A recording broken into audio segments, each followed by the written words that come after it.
so now I'm thinking about the hat, what I can make for the head.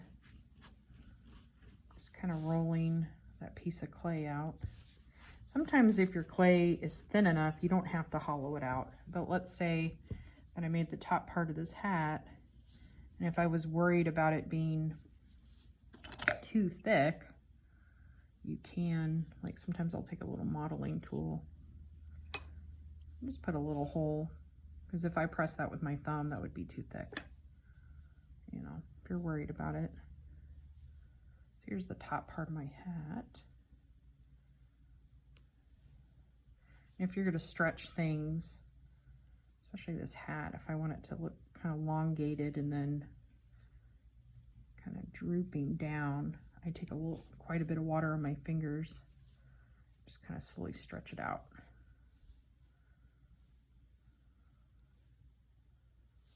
So I'm just using a lot of water.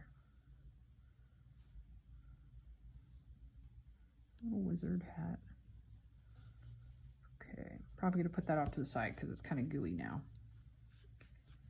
But kind of stretched off the top to let it fall down into that. Put that off to the side. Okay, especially because it's a little gooey. But essentially I'll be coming back to this and then putting like the rim of the hat on there. All right, let that sit off to the side. Come back to the face. I'm gonna work with the body a little bit. I wanna add a cape. I think I'm probably gonna make that out of coils and possibly some slabs. So I just cut off a piece of clay off this block here, and I started to squeeze it into a potential coil. Now the ends of your coil, you wanna try and point them, because when you're rolling out clay, let's say I was turning this into a coil, I just grabbed it, and already you can see the end of it is just folding into itself, and that's going to end up being hollow later on. As you can see, I see little air bubbles in there. So I always pinch the end of my coils into points to keep them from doing that. When you're rolling it, really light across the table. If it starts getting too dry, I spray my mat. And I just kind of barely touch it. If it gets a little uneven, I'm just going to tap it out.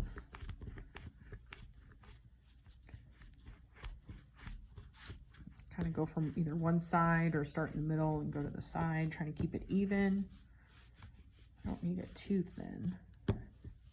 All right, so this is the side I'm going to use. I think I'm going to flatten it out just a little bit. Thinking of using this as kind of my cape, the ends of the fabric. I'm just kind of stretching it flat, adding a little water to it. This isn't how you make like an authentic slab, by the way. I'm just taking my coil, kind of smoothing it out.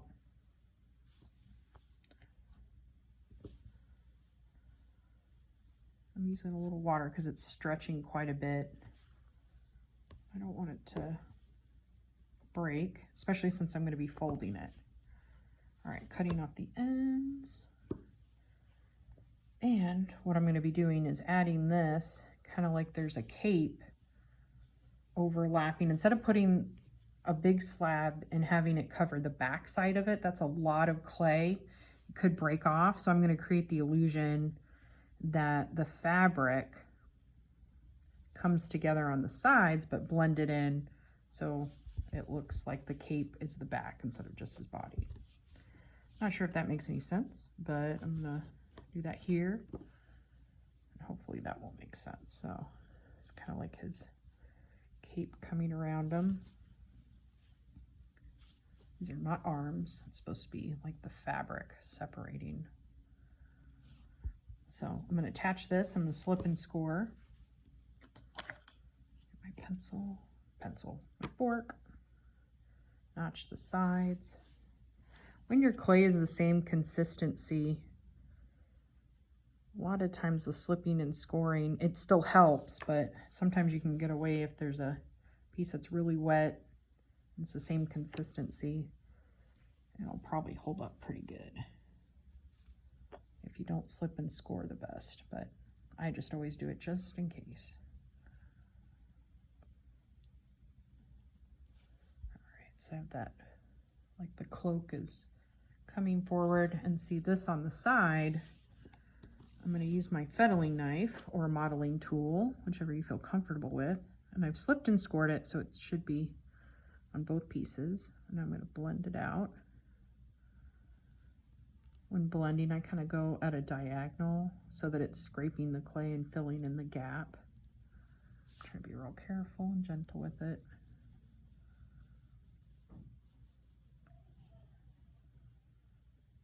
Okay. Ah, I stabbed it. Just gonna smooth that out. It's like it never happened.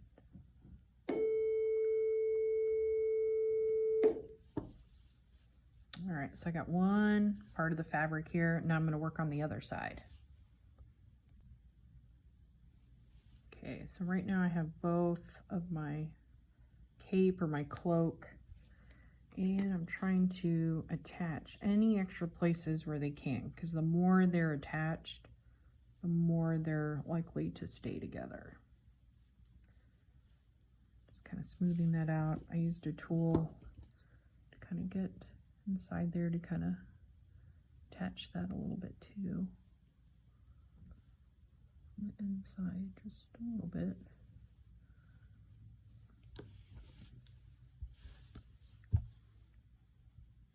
Kind of looks like a bird right now. Hopefully not for long. All right, I'm going to start with making some arms. These do not have to be hollow because it's pretty thin, but I'm going to start with a coil and then add arms to them.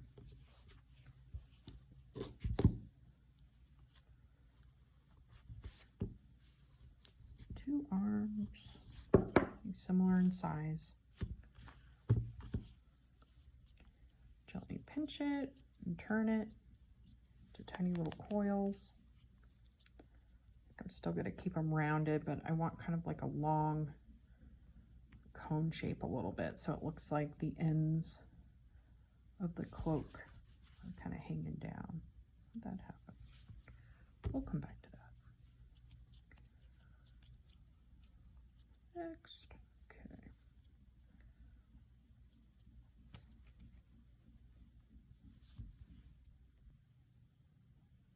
So I've spent a little time working on some of the hands, a couple different ways of doing that, kind of similar to the hat that I made earlier, and then adding or sculpting in a little hand.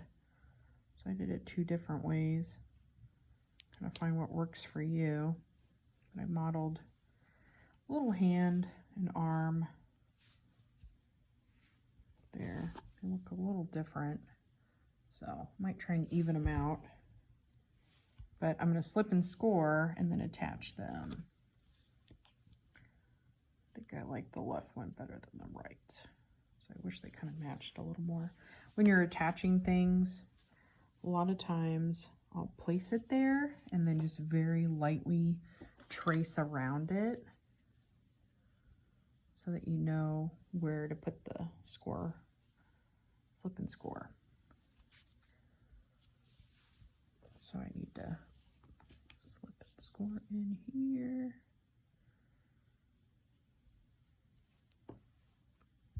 So scored it, slipped it, same thing on this. I'm starting to get little pieces of slip once clay dissolving in the water. Help it stick together. And it won't want to separate. Kind of gently press that there. I'm going to attach the other arm the same way.